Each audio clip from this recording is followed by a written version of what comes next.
একদিন সকালে আয়েশা ও তার পরিবারের সবাই মিলে তার নানু বাসায় বেড়াতে যাওয়ার জন্য রেডি হচ্ছে। আসসালামু আলাইকুম আম্মু, তুমি এত তাড়াতাড়ি কাজ করছো কেন? ওয়ালাইকুম আসসালাম। আজ আমরা তোমার নানু বাসায় বেড়াতে যাব, তাই সব কাজ আগে করে নিচ্ছি রোজা। তাই নাকি? তাহলে তো অনেক মজা হবে।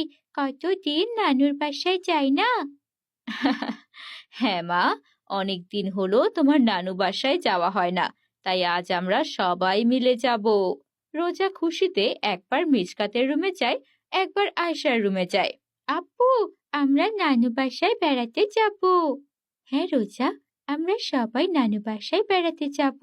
রোজা সেখান থেকে মিশকাতের রুমে গিয়ে বলে, ভাইয়া। রোজা, আমি জানি তুমি আমাকে কি বলতে এসেছো। আজ আমরা নানু বাসায় যাব, তাই তো? হ্যাঁ ভাইয়া। রোজার বাবা বাহির থেকে এসে বলে, কই তোমরা সবাই রেডি হয়েছো? গাড়ি এসে গেছে।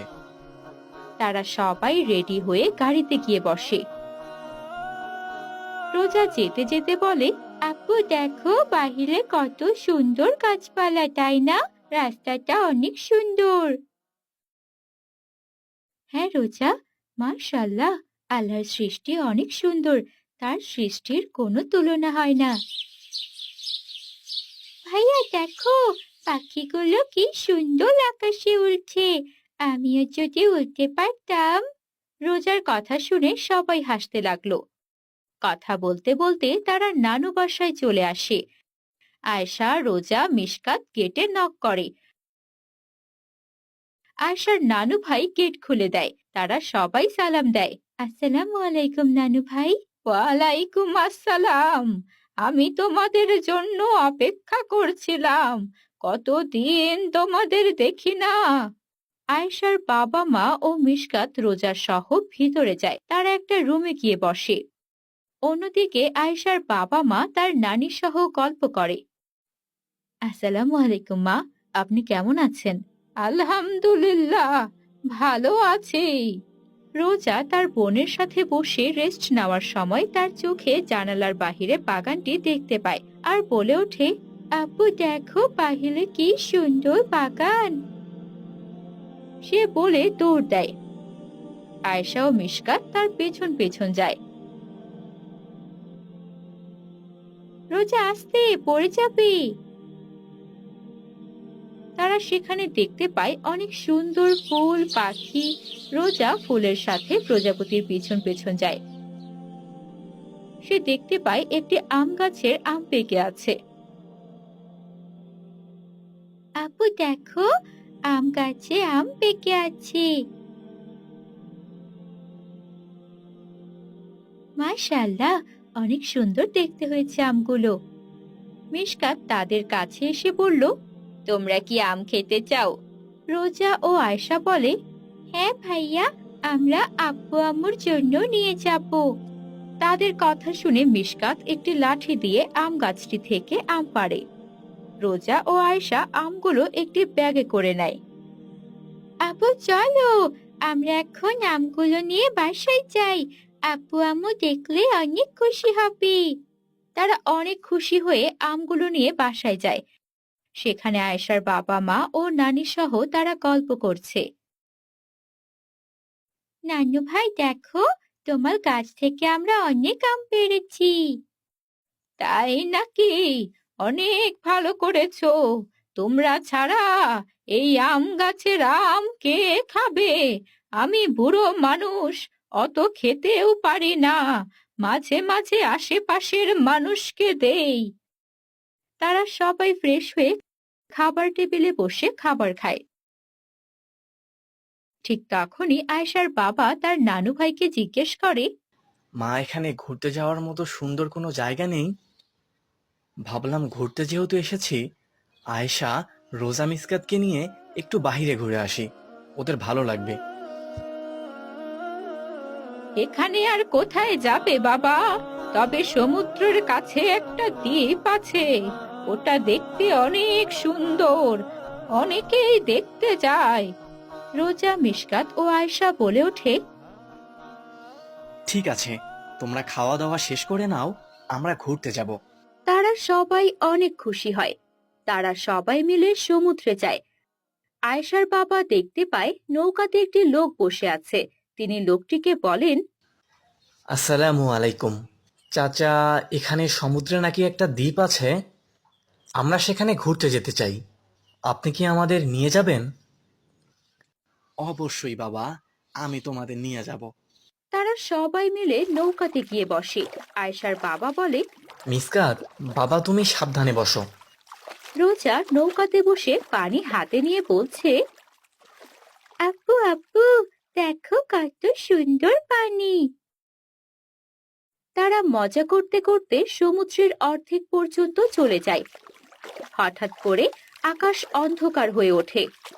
বাবা, আকাশ তো অন্ধকার হয়ে আসছে, আমরা কি করব? দ্বীপের দিকে যাব নাকি ফেরত আসব?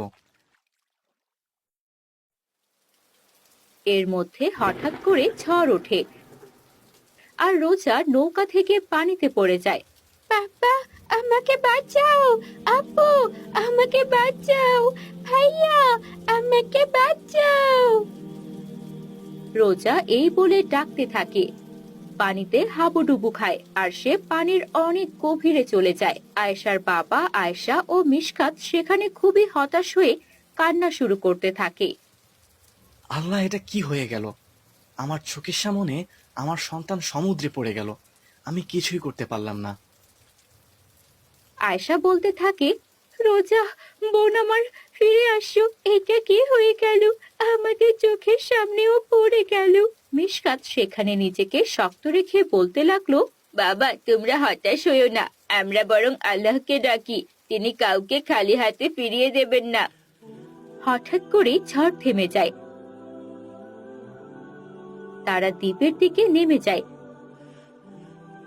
সেখানে আয়েশা, তার বাবা ও মিশকাত রোজার জন্য সালাত আদায় করে তারা মোনাজাতে অঝরে কান্না করে আর আল্লাহকে তাদের মনের কথা বলে। আল্লাহ, তুমি আমাকে এত বড় শাস্তি দিও না, আমি তোমার একজন বান্দা হে মাবুদ, সবসময় তোমার উপর আমার ভরসা। আল্লাহ, তুমি আমার মেয়েকে ফিরিয়ে দাও মাবুদ, দুনিয়ার সবকিছুই তোমার কাছে সম্ভব হে মালিক, তুমি আমার মেয়েকে ফিরিয়ে দাও।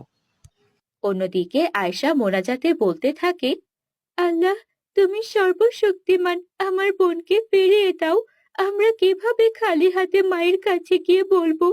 তুমি দয়াশীল, তুমি ক্ষমাশীল, আমাদের ক্ষমা করো, আমার বোনকে তুমি ফিরিয়ে দাও। আল্লাহ তুমি আমার বোনকে ফিরিয়ে দাও, আমরা তোমার গোলাম মাবুদ, তুমি আমাদেরকে খালি হাতে ফিরিয়ে দিও না, আমরা তোমার ওপর ভরসা রাখি। তুমি যেভাবে ইউসুফ নবীকে রক্ষা করেছো, আমার বোনকে তুমি রক্ষা করো। হে মালিক, তুমি আমাদের খালি হাতে ফিরিয়ে দিও না। এই বলে তারা অঝরে কান্না করতে থাকে। ওদিকে সমুদ্রের মাঝে একটি তিমি মাছ তার মুখে করে রোজাকে নিয়ে দ্বীপের কিনারায় এসে তার মুখ থেকে রোজাকে বের করে সেখানে রেখে চলে যায়। রোজা অজ্ঞান অবস্থায় সেখানে পড়ে থাকে। চাচা যান সেখানে দেখতে পায় রোজাকে রেখে মাছটি চলে যায়। সে অবাক হয়ে বলতে থাকে, বাবা দেখো দেখো, তোমার মেয়েকে রেখে গেছে। হে আল্লাহ, আমি কি দেখলাম? এই অসম্ভবকে তুমি সম্ভব করলে। আল্লাহ, তোমার কাছে লাখো লাখো শুক্রিয়া। আমি অনেক অন্যায় করেছি তোমাকে চিনতে না পেরে, আমি নিজের ভুল বুঝতে পেরেছি। এখন থেকে তোমার ইবাদতে নিজেকে মশগুল রাখবো রব্বুল আলামিন, তুমি আমাকে কবুল করে নাও। তার কথা শুনে মিশকাত আয়েশা ও তার বাবা চলে আসে। তারা দেখতে পায় তিমি মাছটি দ্বীপের কাছে রোজাকে রেখে গেছে। তারা সেখানে গিয়ে রোজার পেটে চাপ দিয়ে পানি বের করে দেয়। রোজার জ্ঞান ফিরে আসে। রোজা চোখ খুলে তাদেরকে দেখতে পেয়ে জড়িয়ে ধরে কান্না করতে থাকে। তোমার কিছু হয়নি মা? এই দেখো, আমরা সবাই আছি। তারা সবাই অনেক খুশি হয়, আল্লাহর দরবারে হাত তুলে মোনাজাত করে। হে আল্লাহ, তুমি দয়াশীল, তুমি অনেক দয়ালু, তোমার এই দয়া কখনোই ভুলবো না, সব সময় তোমার উপর ভরসা রাখবো। আমার মাবুদ, তুমি ছাড়া অন্য কোনো ইলাহ নেই, তুমি দয়াশীল, তুমি ক্ষমাশীল। তারা সবাই এরপর দ্বীপে ঘোরাঘুরি করে আর অনেক মজা করে।